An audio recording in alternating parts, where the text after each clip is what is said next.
Bismillahir Rahmanir Rahim. Soo dhawaada walaalayaal, halkani waa Kasmo Hospital, page-keeni Facebook-ga iyo channel-keeni Kasmo Hospital ee YouTube-ka.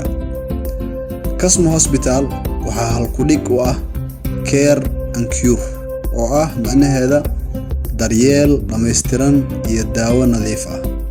sidoo kale Carabiga loo yaqaano الرعاية والعلاج oo ah daaweyn iyo daryeel. halkan waxaan ku soo gudbin doonaa adeegyada aan qabanno, waxaana ugu horeeyo adeega loo yaqaano wacyi-kaab ama talinta bulshada. sidaad ogtihiinba video fara badan soo dhignay oo wacyiga bulshada wax ka bedelayo. qodobka labaad wuxuu yahay ama adeegyada labaad aan sameeyno waxaa kamid ah in bukaanka aan u sameeyno consultation ama la talin iyo inaan taxadir badan ku qaadano daaweyntiisa iyo daaweyn sax ah.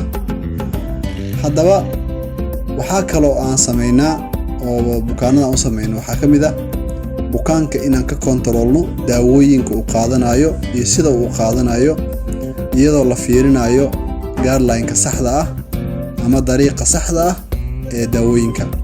shaqooyinka kale aan qabanno waxaa kamid ah walaalayaal in aan daaweyno dadka duqooshinka ah. sidaad ogtahayba duqooshinka waa ducada meesha ay ka timaado, marka haddii aad ka regreyso duqooshinka waxaad helaysaa duco aad u fara badan. sidaa darteed marka aad waxaan xoog u saarnaa in duqooshinka daaweyno.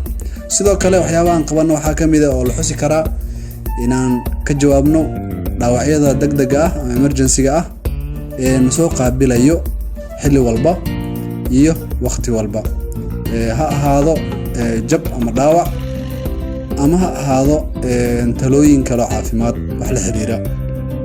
walaalayaal waxyaabaha kale aan qabanno waxaa kamid ah haddii aan ku sii daro adeega loo yaqaano caruurta ama pediatric care iyo in maaragtay waalidka laga caawiyo inay helaan caafimaad iyo care dhameystiran.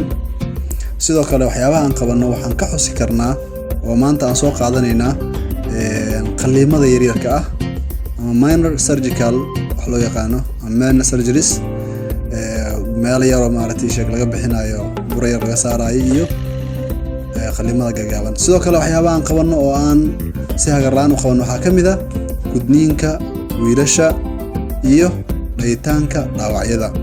sidaad ogtihiinba gudniinka aad u muhiim u yahay.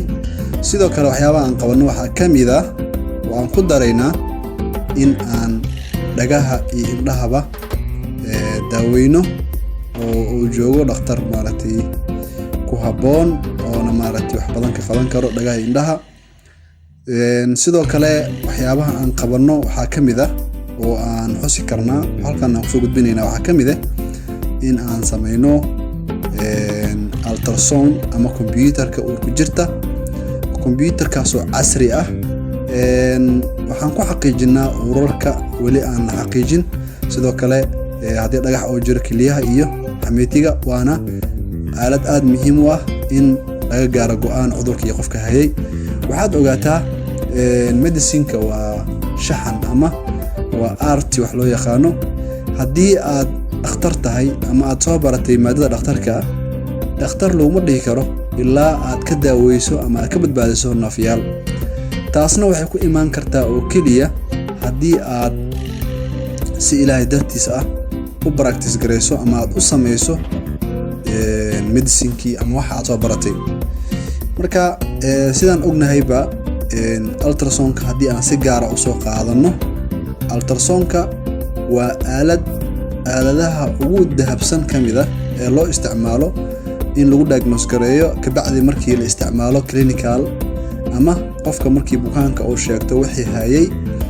aalad aad loo isticmaalo in lagu ogaado xanuunkii hayay si aadana maaragtay wax badan u soo saari karto haddii si sax loo isticmaalo. meeshaas muhiim waaye si sax in loo isticmaalo. haddii aan aaladda si sax loo isticmaalin wax saxa ma qabanayso. taasna waa midda waxa muhiimka sameynayso, makes sense, you know. okay, halkan waxaan idinku soo gudbinaynaa laba tusaalooyin oo aan hore u sameynay. qof bukaan ayaa noo yimaaday bukaanka koowaad u ahaa. Bukaano badan dabcan ka sameynay, laakiin bukaankan waxaa waaye waa bukaan qabo cholecystitis wax loo yaqaano oo ah inflammation ku dhaca gallbladder-ka ayuu qabay. Inflammationkaasna wuxuu ahaa gallstone ama dhagax ku jiro gallbladder-ka ayuu ahaa. Isla tusaale qaybta labaad ah ayaan soo gelinaynaa. Bukaankan asigana wuxuu ahaa bukaan kale oo asigana qabay gallstone ama xameetiga dhagax ugu jiray. Cholecystic calculi al dhahaa ama cholecystiga ayaa waxa ku jira dhagax. Halkani waa Cosmo Hospital. Kanaalkeennii ayaad weli la socotaa. Waxaan jeclahay maadaama haddii aad tahay qof nagu cusub inaad subscribe garayso oo aad la socoto waxyaabaha aan soo dhigayno, gambaleelkana furo si aysan ku dhaafin waxyaabaha muhiimka ah ee aan ugu talagalnay bulshada, gaar ahaan inaan wacyigooda kor ugu qaadno aan ugu talagalnay. Waxaan ugu talagalnay barnaamijkan inaan kusoo gudbino inay muhiim tahay in nolol la badbaadiyo, waana maaragtay hadafkeena koowaad annaga Cosmo Hospital ahaan. waad mahadsantihiin.